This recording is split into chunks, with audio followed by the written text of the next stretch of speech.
Welcome to Literary Speak, a forum where readers, writers, and artists meet to promote a love of reading, writing, literacy, and the arts. I'm C. Deborah Thomas, your host for the next half hour. With me today is Anthony Welker, and Anthony has written a book called Relationship Cookbook. Very interesting book, and so the format of the show is going to be a little different today, just because he sent me a galley copy of his book, and there are so many question marks and exclamation points in here that I simply have to go through them to get him to clarify some things and to expound on others. So it's going to be a little different today, but it should be interesting.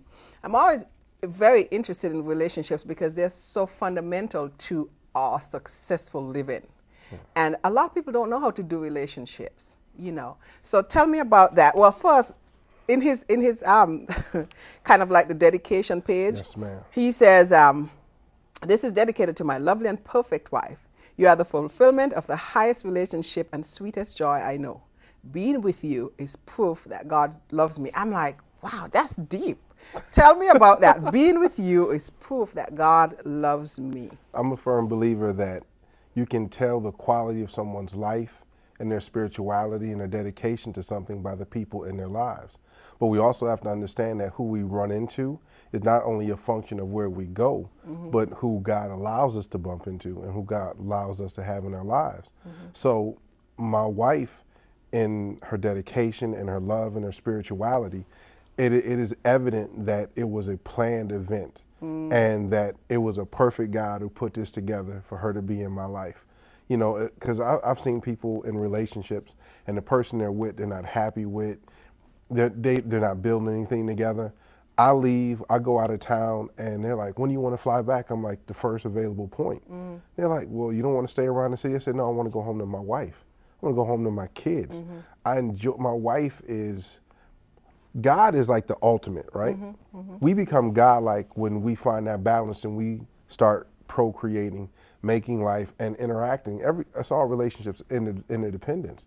So the highest relationship you can get is a God-like relationship where you're not only proprietor of the earth, but you start creating life. I mean, think about that. We make life. And inside that life, there's a body and there's a spirit that communes with God. There's nothing more powerful than that ability. But there's also a balance that comes in. And so you can't be living to your highest God-like potential if your mate isn't there with you. So my wife gives me the opportunity to live to the highest point of my God-like potential. So that's proof that God not only wanted me to be happy, but that he loves me and considered me enough that he brought me a woman to get me to that point. You said something a while ago about not making anything together. I know people who are married and they're young people and they're, well, I don't tell my wife this because, you know, she's not going to agree with it or she's not going to support it. And I'm like, well, why do you have a wife? You know, exactly what you just said is the point of it. That the wife brings you to the highest level that you could possibly go. And, Go ahead. And so, and it's vice versa.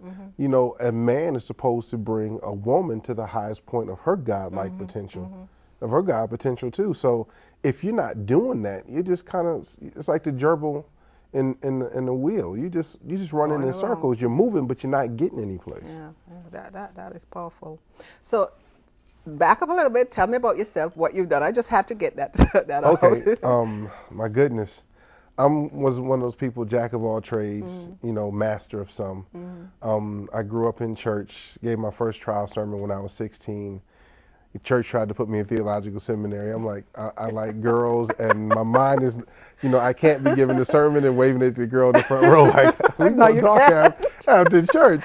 So I was always a person who had great dedication to things, but I always wanted to know things. I wanted to know how they worked. I want to know why they worked. So I was advanced placement through all classes, never cut one day at school except senior ditch day.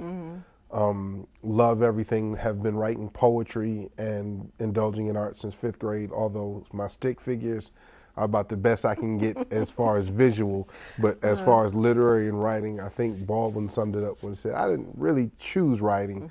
I stumbled on writing and it chose me.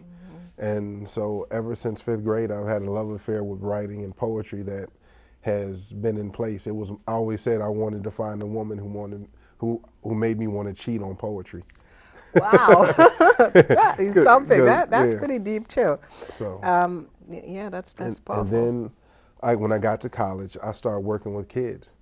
And I got in a Big Brother program. So all during my college career and even after, my main source of income has always been in childcare. So I've worked in group homes. I've been in, I've taught a calendar year of preschool.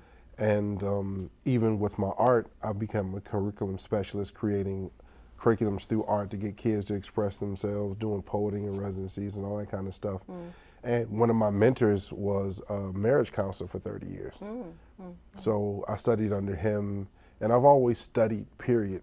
To give you a background of how I felt about relationships, in church, Deacon said, pray for what you want and say exactly what you want. To give you an example, my friend prayed for a wife, and that's all he got was a wife. Nothing specific. Nothing that he wanted. He just said, Lord, I need a wife. And he said, okay, here's a wife. That's what you asked for. So I made a list at 16 of everything that I wanted in a woman.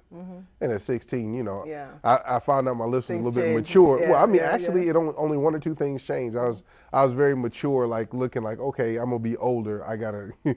So not much changed off my list, but I started investigating relationships. So every time I saw people in relationships who were happy, I walked up to them. I said, I know there's no secret, but if you could give me some advice about building a relationship and maintaining a happy marriage, you know, what would you give me? They're like, man, how old are you? And I'm like, I'm not getting married now, but you know, I plan on getting married, and I don't want to get good at it while I'm doing it. I don't want on the job training. I want to know now. So from the 16 on, every time I saw a happy person, I interviewed them. Talk to them about their relationships, what made things work. Some things appalled me, some things, you know, amazed me, and some things opened my eyes to a new way of thinking, but it was all of that. And as a poet, I've always been a student of human nature and desires. So you take my background with working with children, human development, early childhood development. You take my college thing where I'm very logical, dealing with computer science and math. You deal with my artistic side where I'm very creative, and so I'm a right brain, left brain, you know, ADHD. you know, I can sit here, but my mind is wandering in 5 or 6 different places at the same time, trying to make sense of things. So that's and like that's good. You know, that's one of the things that caught my attention, actually, the fact that you were a teacher and that you were so concrete in the way you taught certain concepts. Even your college buddy, that stuck in my head, where you were telling him, well, look, you know, he loved to eat, and so here is a parallel in eating and cooking to some of these concepts that you're having such a hard time with. So that really caught my attention. We need teachers who have that kind of mindset, where no concept should be too difficult for a kid if you can come and sort of put it in a way that they'll get it. Well, as I was saying in the book, one of my friends, we were talking about it. He said, oh, you just stumbled on the Eastern way. I'm like, what do you mean the Eastern way? He said, in the Eastern way, they teach you the concrete concept, and then they teach you the idea or the theory. In America, we teach you the theory, and then we teach you practical application. I mean, you heard that. Practical application, so you'll do math, and you'll be learning equations, and you're like, what the heck am I going to ever use this for? They said, oh, let me teach you the practical application. So what I found out is once you gave people something they associated with, they understood the relationship, they understood the nature of how it worked in the in and outs, is, you know, the other nuances is other than personality, but like the mechanical, they kind of got it. They were like, oh, I know how a house relates to a chimney, and a chimney relates to smoke. So then it's like, okay, this is a chimney, this is the house, this is the smoke. And they're like, then they would take their understanding of it, infer it to that, and then they'd be like, oh, I know how this works. And so he just told me, so you just stumbled on the Eastern way of teaching things, and it has worked. Like when I taught tutor computer science and math, there was nobody who didn't improve to a B or better. And they were like, how do you do that? I'm like, listen, I don't know why it works. Like I said, it was years later when my friend called me up and explained to me why, why it made sense. But I knew that it did work. And so you have a whole rich background that brings us to this relationship cookbook. So walk us through your concept. So my friend was like, you need to write a book. And I'm like, and he's like, write it about math, because so many of us are hurting. I'm like, I'm mathed out. I was a tutor in computer science and math, and I used to have to hide from people to get to my classes because I had so many people who knew I had results, so they wanted to see me. So I said, I wanted to do something about something I love. And I was relationships. I'm like, I would do it about relationships. And I said, but what concept could I come up with, or what will relate to people that could take me through the gamut of relationships from beginning to end and actually make sense, and not me getting this far stretch of the imagination trying to stick it and make it fit in.